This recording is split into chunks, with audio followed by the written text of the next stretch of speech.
Hola, buenas tardes. En este video vamos a conversar sobre muchas cosas, pero es bastante probable que antes de comenzar quieras saber qué me ha parecido la serie Alquimia de Almas. Y voy a ser bastante breve. Para mí es una serie muy buena, un 8.5 sobre 10 y una opción interesante si estás buscando una serie que mezcle drama con elementos fantasiosos y sobre todo mucha acción.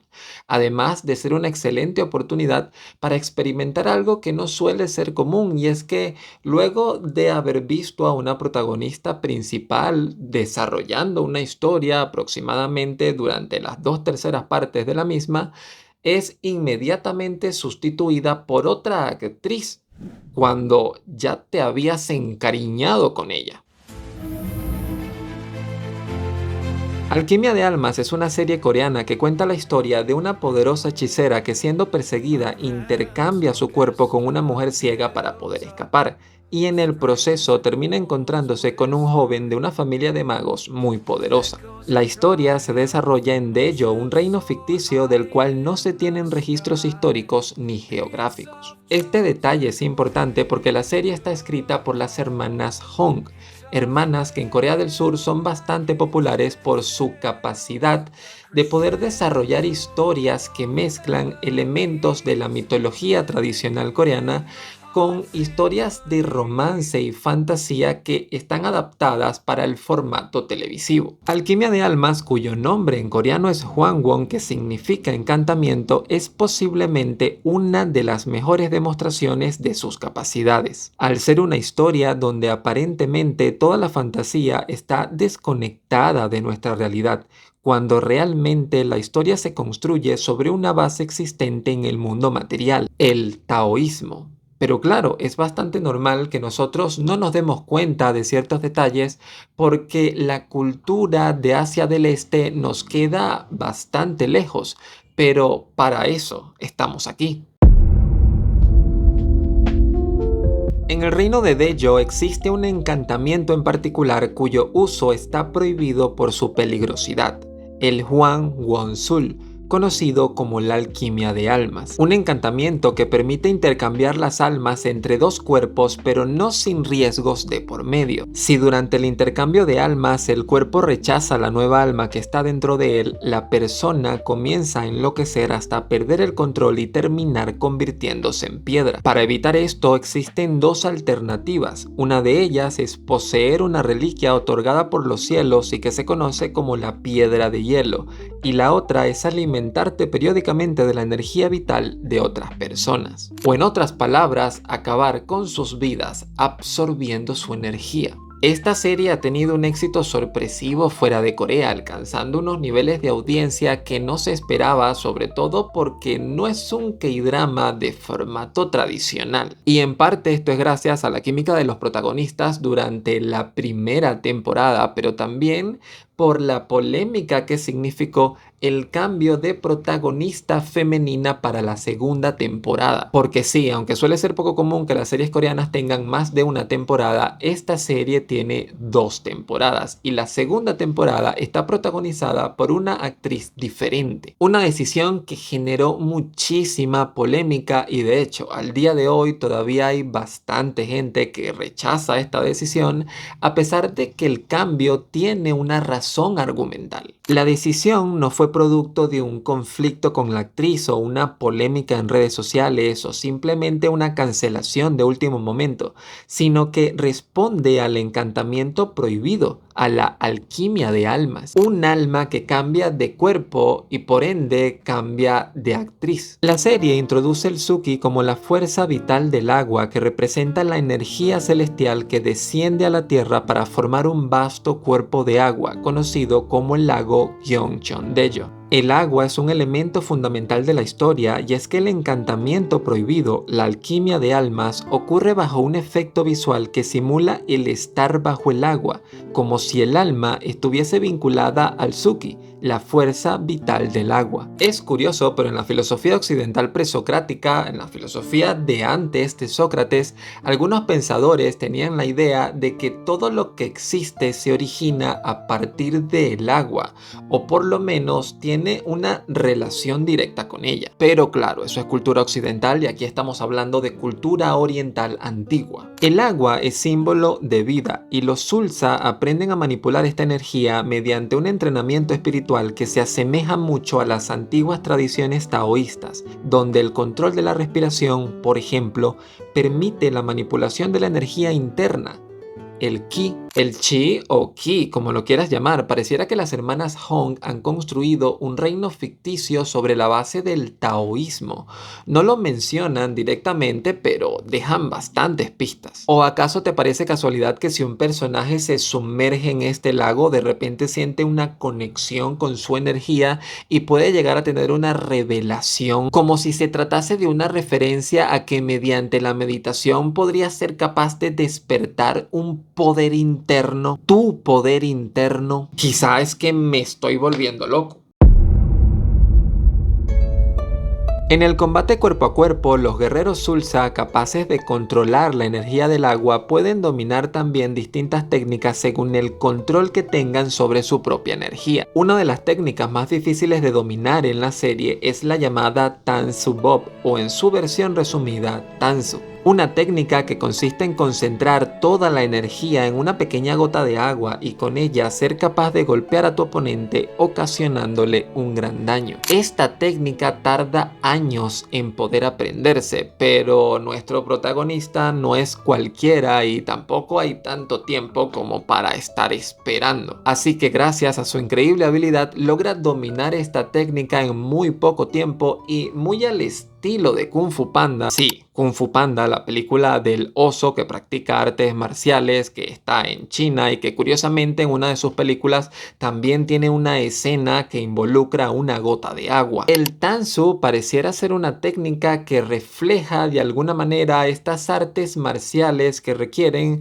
fluidez en los movimientos y el control de tu propia energía. Energía que se puede perder. Una escena nos explica que la incompatibilidad del cuerpo-alma, por cierto, en esta serie se defiende la dualidad cuerpo-alma, importante tener este dato en cuenta. Esta incompatibilidad provoca que el cuerpo pierda el Tsuki, la energía, petrificándolo. Convertirse en piedra parece ser una metáfora visual del agotamiento energético que se describe en algunos textos clásicos. Y claro, si la energía es agua y el cuerpo contiene la energía, al irse toda esta agua, lo que queda es piedra. Por lo que quizá esa desesperación que sienten aquellos que intercambian alma y de repente empiezan a volverse locos y a petrificarse es simplemente sed de energía. Necesitan agua para poder vivir. Agua o energía que obtienen absorbiéndolo de otras personas. ¿Será esta una metáfora que te está advirtiendo que si hoy no has consumido suficiente agua, tu cuerpo inevitablemente empezará a secarse y tu piel va a empezar a arrugarse y ponerse negra?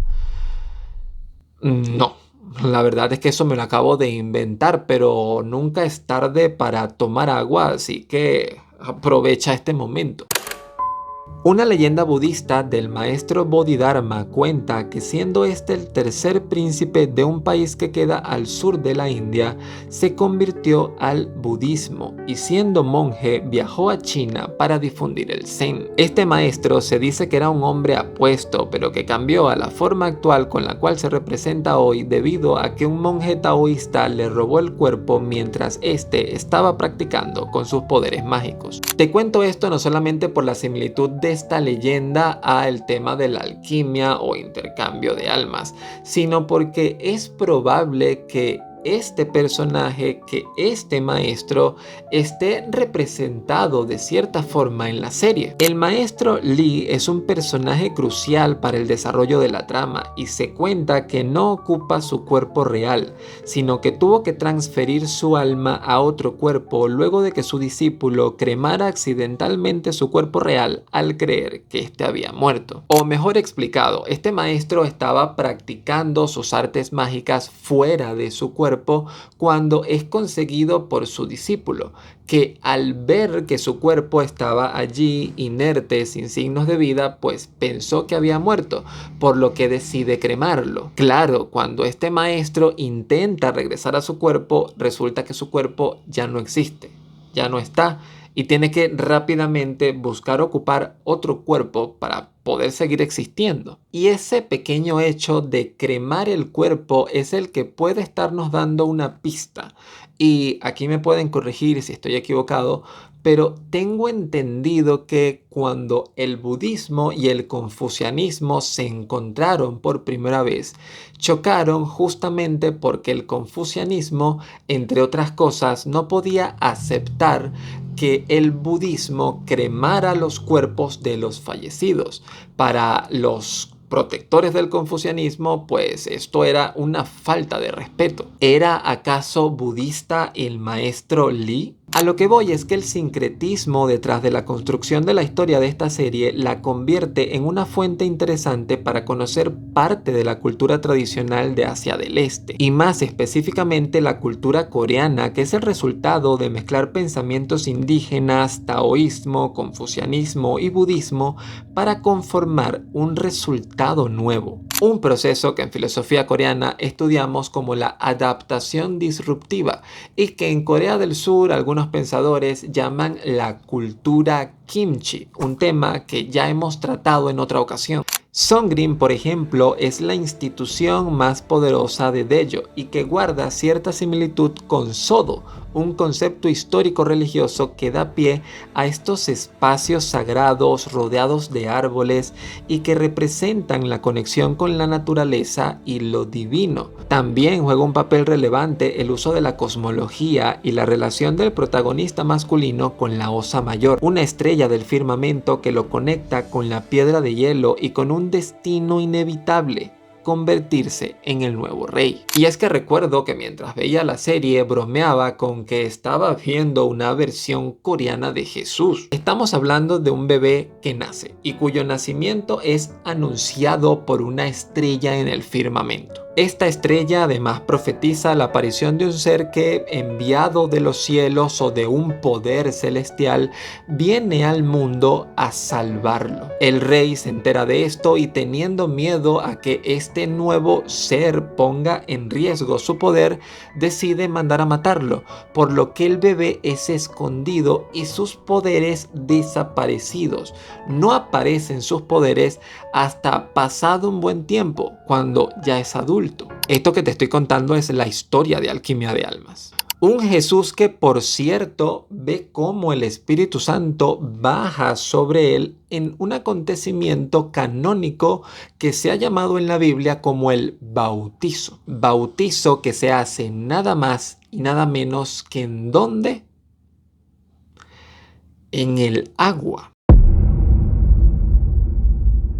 Hay una entrevista con el responsable del apartado visual de la serie donde se explica el cuidadoso trabajo que hay detrás de cada escena al momento de reflejar a los personajes que representaban la luz y aquellos a los que representaban las sombras. Una lección de palabras que no es casualidad, puesto que el subtítulo de la segunda temporada es Alquimia de Almas, Luz y Sombras. Y durante toda la serie es evidente cómo se cuida minuciosamente cada escena y cómo contrastan estas escenas abiertas donde la iluminación es natural y donde normalmente están representados los personajes luz, con estas escenas cerradas en entornos cerrados donde la iluminación es artificial y donde están los personajes sombra. Tampoco es casualidad que el jade, una reliquia importante que tienen los protagonistas, sea azul y rojo, siendo el rojo luz y el azul oscuridad. En un guiño al Taeguk, un concepto que representa la dualidad en Corea y que está directamente relacionado con el yin y el yang, y que, por cierto, es tan importante que hasta está representado en su bandera nacional. Es el símbolo central. Y todavía me estoy dejando bastante por fuera. Alquimia de Almas explora un mundo donde la inmortalidad es posible al poder desprender tu alma del cuerpo material, y cómo esto, lejos de ser bueno, se convierte en un problema porque solo los más poderosos pueden acceder a esta inmortalidad, generando una casta y planteando un dilema donde tienes que decidir: ¿se debe permitir que exista un poder así o se debe evitar? Es algo que da para pensar, porque si en el mundo real existiera una tecnología que nos permitiera ser inmortales, ¿todos tendríamos acceso a esta tecnología o simplemente quedaría apartada o reducido su uso a aquellos con suficiente dinero para poder utilizarla? En definitiva, es una serie que recomendaría sobre todo a aquellos que ya tienen cierta experiencia viendo series coreanas. No la recomiendo como una primera serie coreana, puesto que tiene ciertos elementos narrativos que, si todavía no estás acostumbrados a la forma que tienen los coreanos de narrar historia, pues puede resultarte algo chocante, como lo puede ser la incorporación del humor dentro de la trama, las actitudes peculiares de ciertos personajes o el desarrollo mismo de la propia historia. Que, por cierto, olvidé recalcar que la personaje principal, la protagonista femenina, es una cambiadora de almas desde el capítulo 1, con todo lo que esto implica. La protagonista también puede volverse loca en cualquier momento. Claro está, te tengo que advertir que esta no es una serie que busque o pretenda hacer referencia de nada de lo que te he hablado. Esta es una historia más de romance en un mundo de fantasía donde se usan trajes bonitos y donde, por cierto, aparece este señor. Este señor está en todas las series coreanas. Future, on its way.